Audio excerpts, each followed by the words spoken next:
The Prophet ﷺ said, "Sayati zamanun ala ummati." There shall come a time upon my ummah, upon my nation, upon the people who follow me, upon the people who believe in me. They call themselves Muslims and believers.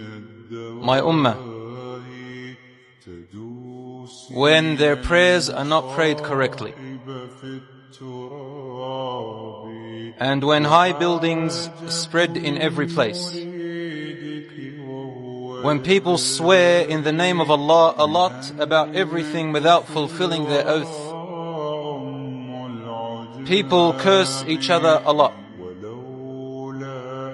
bribery and adultery prevails, people neglect the hereafter in order to buy the luxuries of this world in exchange for the hereafter. So people become materialistic. The Prophet ﷺ said, فَإِذَا رَأَيْتَ ذَلِكَ فَالنَّجَاةَ النَّجَاةِ. If you see this happening in your time, then seek refuge, seek refuge. Find a solution to get away from all of this. It's not an easy solution, but you need to stay away from all this. In one other hadith, a man said, Ya Rasulullah, what is seeking refuge? How do I seek protection? What do you mean by that? And Rasul ﷺ gave an expression like this. He said, by adhering to your house and keeping your mouth shut and hold your tongue and hand from doing unlawful until death comes to you. There's going to come a time even worse than this one, brothers and sisters, where a person becomes so confused about what is happening in the world, so deluded by everything that they see and hear, that they're not going to know what to do and where to go and who to stand with, except to stay away from things, even if they mean sitting at home, abstaining from all of this, because there's not much they can do anymore. They want to do good, but where do they go? They want to avoid the bad, but it's all the way, all around. I heard a lot of young people say to me now, why does Islam say everything is haram, haram, haram? This is not true. Islam does not say everything is haram. But when there's so much haram around us and corruption, Islam looks like it's forbidden everything.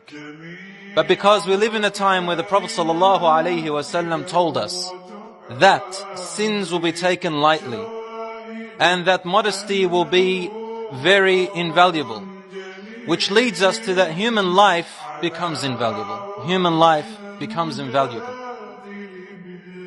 The hadith of the Prophet ﷺ, all these hadiths can be found in Sahih Muslim and Bukhari, Tirmidhi, Abu Dawood. These are called the 6 books of hadith, Ibn Majah and Nisa'i. The Prophet ﷺ is telling us prayers are not prayed correctly. People pray without really meaning to pray anymore. Their 5 daily salat are done in a hurry, in a rush, with neglect.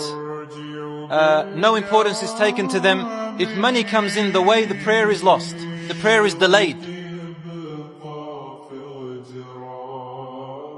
If a boy wants to meet a girl to chat her up and it's time for salat, he'll ignore the salat. If there is something of worldly benefit to them, the salat becomes the last thing on their mind.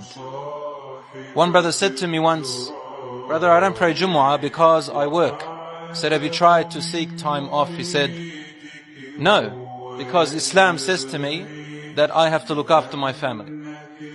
The response to that is obvious. If it wasn't for Allah providing you with this family, you wouldn't have a family aslan in the beginning. When you turn away from Allah and become ungrateful to Him and rely on other than Allah subhanahu wa ta'ala, Allah describes this type of family like the family of the spider in the Quran. This family of the spider is very weak, it falls apart.